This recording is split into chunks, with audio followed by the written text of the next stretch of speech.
'Tis I. Hey everyone, glad to see you back, glad to see you looking fresh. So, Legacy sequels. What are they?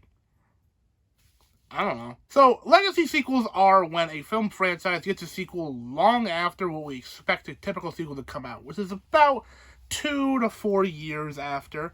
So, a lot of people think Legacy sequels have to have a set time frame. I don't really think that. A lot of people say 10 years is the break point, which is a good benchmark to register.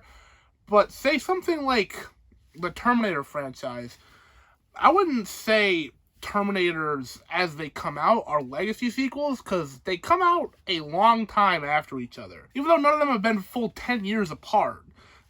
Just add a couple years to the end of any of them, and they are 10 years apart. So, I don't really think that any of them would be legacy sequels, if that makes any sense. Also, to me, a legacy sequel needs to be a sequel, yes, but it also needs to be a semi-reboot in a certain way.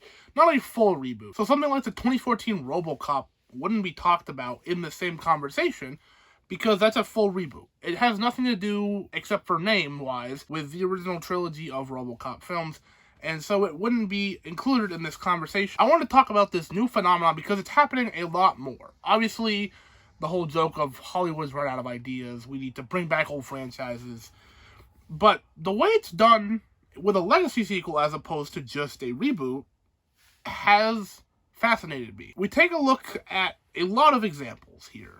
Let's start with one, Star Wars. Star Wars exists in the pop culture zeitgeist since the 70s, and we see that those first 3 films created an entire new world, and a generation of people fell in love with them, and many generations after have fallen in love with them since. So, in the 90s, a new trilogy of films come out, which could be considered legacy sequels because of the 10-year gap.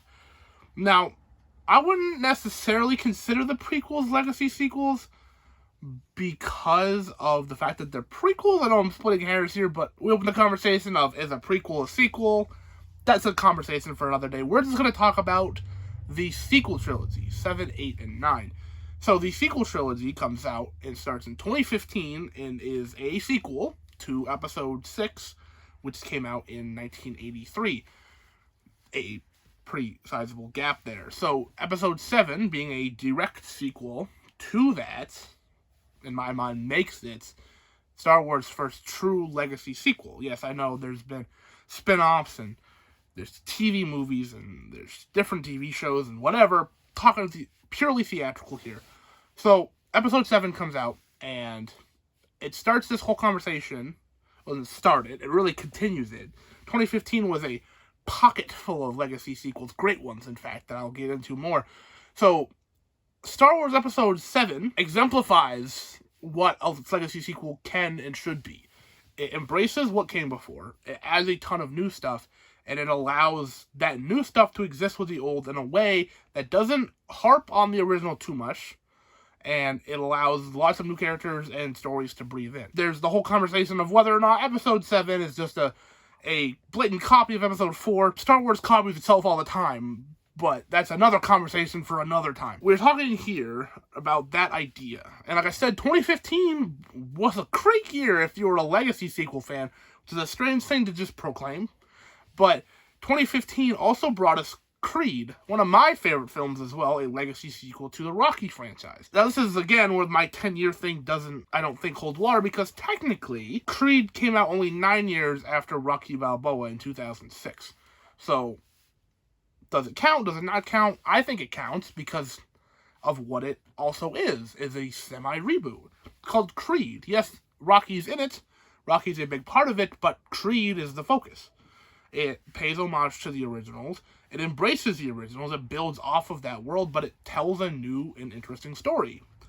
One that goes much more into the new and interesting than even the last two I talked about. Another 2015 smash hit, Mad Max Fury Road. A big, explosive, fun film that I feel like anyone who's seen it can agree that it is so out there and crazy that it makes the original Mad Max films look like just kind of normal movies. When those came out, those were kind of crazy.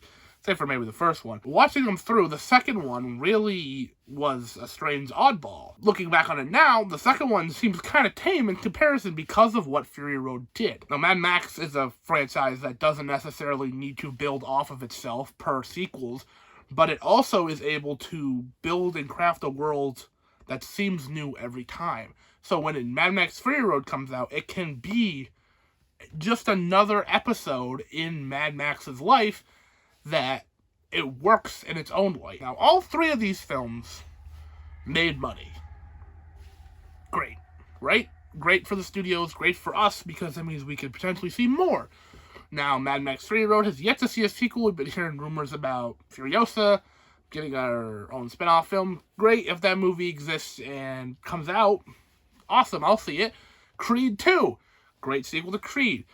Star Wars Episode 8 and 9, sequels directly to their own legacy sequels. When legacy sequels can craft their own sequels, that's when I truly feel like they've cemented themselves. Now, obviously, there are other legacy sequels that aren't as lucky as the ones that make a ton of money and are able to be well-received and get a ton of sequels. We have stuff like Tron Legacy, which is fine. It's a visual feast, I would say. I think that movie looks gorgeous, especially for the time it came out. It came out about 10 years ago, and CGI has blown up since then, but at the time, that film looked great, soundtrack's great. Film's kind of boring, unfortunately. I bring up Tron Legacy for a simple reason, other than it being a legacy sequel. The director of Tron Legacy directed another legacy sequel this year, and that being Top Gun Maverick. The most legacy of legacy sequels, a film that really builds off of what the first one has, and it's set to be just a sequel to that, just set quite a while after.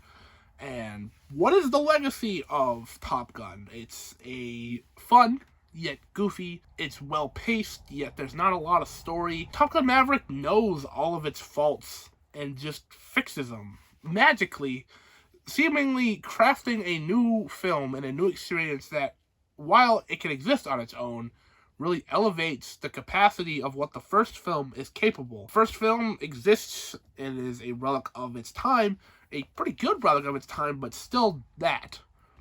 Top Gun Maverick comes out and is able to take that and elevate it to a point that not a lot of us thought possible. I'm sure when a sequel to Top Gun was announced, we all thought, okay, more jet action, more Tom Cruise craziness, great, that'll be fun. None of us expected it to be such a well-crafted, tight-knit, well-directed film that just exists and can exist in and of itself and be great at that. I think that's where legacy sequels shine. And even this summer, we've had a sequel to a legacy sequel. The Jurassic World franchise has come to an end. And a lot of people harp on the Jurassic World franchise. I quite enjoy Jurassic World. I've not been a stranger to admitting that. I think it's a ton of fun. I think that it is the most blockbuster a blockbuster can be. When Scorsese was complaining about how films can feel like amusement park rides as opposed to true cinema, which I don't subscribe to that idea, this is the kind of film he was talking about. But I enjoy it for feeling like an amusement park ride because it's set in an amusement park. Right? It all kind of coalesces and works together. And now that franchise has come to an end again. Legacy sequels are here to stay, I think. What franchise will be picked up from the 80s, 90s, early 2000s and be crafted into something that could work, could not work, is up to whatever directors want to pick something up. When Denis Villeneuve picked up Blade Runner and crafted Blade Runner 2049, another fantastic legacy sequel that I fell in love with. Fortunately, that's not one I can toss in the conversation of, look how much money this thing made, because it just didn't. And so we didn't get a Blade Runner 2050 or whatever the next one would have been called. So maybe in another, 40 years, we'll get another Blade Runner that will be a legacy sequel to a legacy sequel. That could be it. So anyways, that'll about do it for me. What legacy sequels are your favorites? There are more that I didn't talk about in this conversation. So please let me know if I skipped over your favorite. You know, maybe Ghostbusters Afterlife is your favorite Legacy sequel and I just didn't have a place to put it in this conversation. That's cool too. Let me know what your thoughts are. Let me know where you think about Legacy sequels. Do you hate them? Do you love them? Are they somewhere in between? Would you rather just new ideas? Would you rather straight up reboots? Again, please let me know. And as always, like this if you like this, subscribe if you haven't already, and I will see you at some point.